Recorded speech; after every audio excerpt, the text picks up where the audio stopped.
अस्सलाम वालेकुम, कैसे हैं आप सब। तो आज की वीडियो बहुत स्पेशल है क्योंकि आज की वीडियो हमारी एप्लीकेशन और सेक्शनिंग पे है। और जो न्यू व्यूवर्स मेरी वीडियो को वॉच कर लें, काइंडली सब्सक्राइब लाजमी कर दें, बेल आइकन को प्रेस कर दें और कमेंट लाजमी कर दिया करें ताकि मुझे आइडिया हो जाए करे कि जो स्टूडेंट्स हैं वो मेरी वीडियोस को पसंद कर रही हैं या नहीं कर रही। और आप लोगों की सपोर्ट की मुझे बहुत ज़्यादा ज़रूरत है और उम्मीद है कि आप लोगों को वीडियो भी पसंद आई होगी, मेरी क्लासेस भी अच्छी लग रही होंगी और वीडियो के एंड तक भी आप लोग देखते होंगे। और जिन्होंने अभी तक मेरे कोर्स को ज्वाइन नहीं किया, हेयर डाई और हेयर ट्रीटमेंट के कोर्स को, काइंडली वो भी ज्वाइन करें। इंशाल्लाह न्यू एडमिशन्स ओपन होने वाले हैं ऑनलाइन कोर्स के।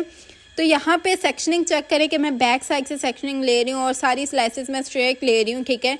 और मटेरियल की एप्लीकेशन चेक करो कि मैं नीचे फॉइल लगा के और मटेरियल अप्लाई कर रही हूँ, लेकिन टिप पे लगाने के बाद मैं ब्रश को ऊपर की तरफ स्प्रेड करती हूँ मटेरियल को।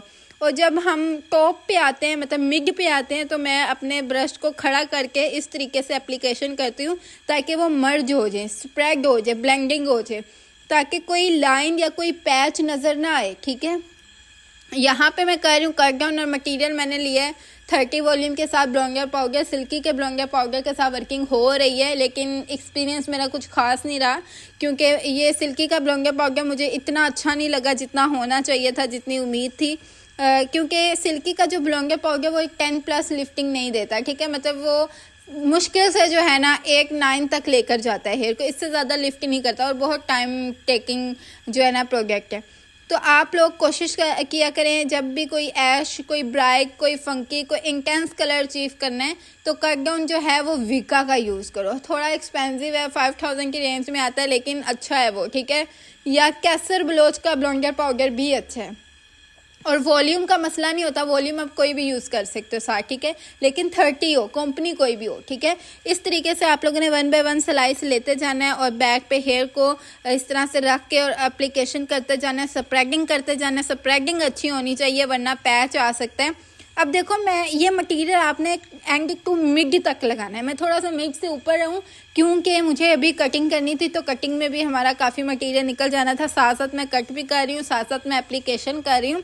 फाइनल कट मैंने लास्ट में कर लिया था जब हमने कट डाउन वॉश किया, उसके बाद मैंने मज़ीद जो है कटिंग को फ्रेश कर लिया था। यहाँ पे मैं इसलिए कर रही थी, मैंने कहा ज़्यादा प्रोडक्ट वेस्ट ना हो, ज़ाहिरी बात है कटिंग करनी है तो मटेरियल ने निकल ही जाना है। तो इस तरीके से 1 बाय 1 स्लाइस लेते जाना है और मटेरियल अप्लाई करते जाना है। हमने क्राउन एरिया तक हमने सारी स्लाइसेस को बैकवर्ड लेके और मटेरियल की एप्लीकेशन की है।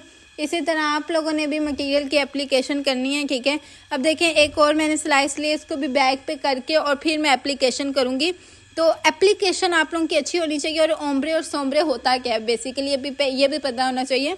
ओम्ब्रे सोम्ब्रे बॉर्डर डाई को बोलते हैं। पहले जो आप लोगों के पास औरतें आती थी वो आपको कहती थी ना हमें नीचे नीचे बॉर्डर डाई करना है, तो अब उस टेक्निक का एक नाम है, ठीक है, ओम्ब्रे और सोम्ब्रे।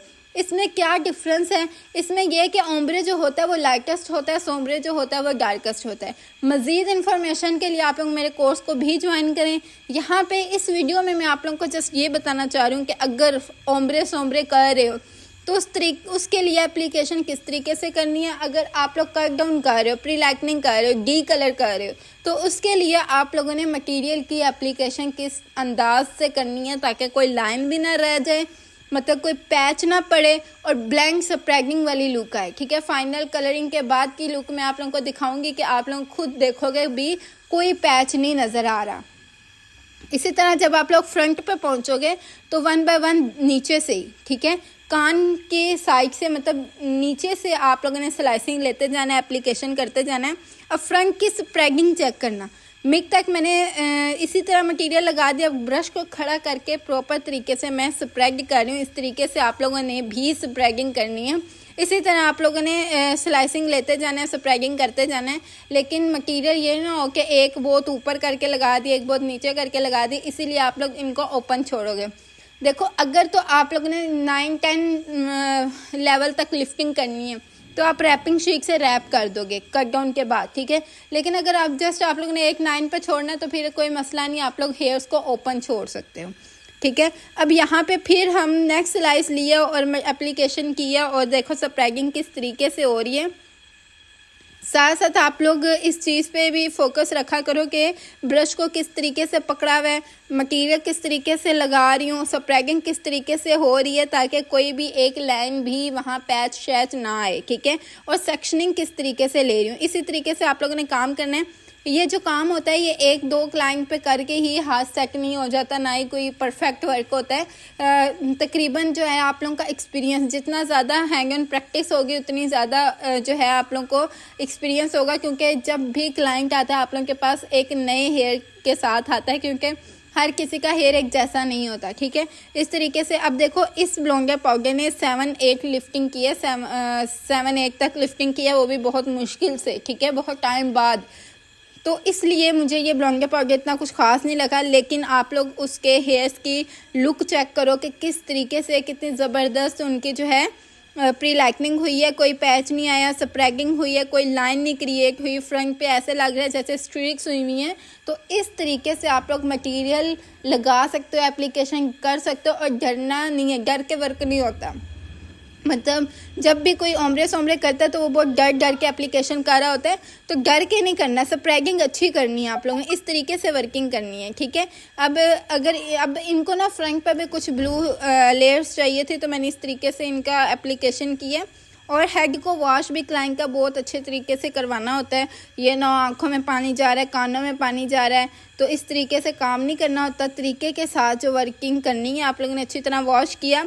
अब मैंने कट डाउन के बाद भी इनके जो है कंडीशनर किया है, हेयर मास्क अप्लाई किया है, सीरम लगाया है, और जब वॉश किया है उसके बाद मैंने बालों को ड्राई किया, क्योंकि मुझे फंकी कलर करना था। मैं ड्राई करने के बाद ब्लू फंकी इजी कलर का वो अप्लाई किया, वॉल्यूम में ऐड करके 20 वॉल्यूम में, ठीक है, उसको ऐड करके अप्लाई किया, और ये हमारी फाइनल लुक थी। तो उम्मीद है कि आप लोगों को एप्लीकेशन सेक्शनिंग समझ आ गई होगी। ये कंसेप्ट जिनके नहीं क्लियर थे वो भी क्लियर हो गए होंगे। मिलते हैं अब एक नई वीडियो में।